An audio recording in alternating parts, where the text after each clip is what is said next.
Saksakallan gunarnavasya Vande Guru Sri Charanarvindam.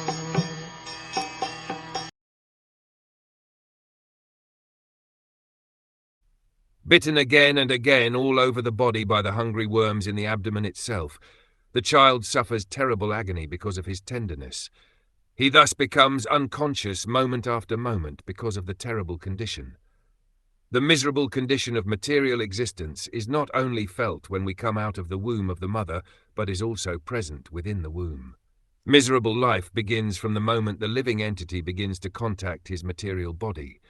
Unfortunately, we forget this experience and do not take the miseries of birth very seriously. In Bhagavad Gita, therefore, it is specifically mentioned that one should be very alert to understand the specific difficulties of birth and death.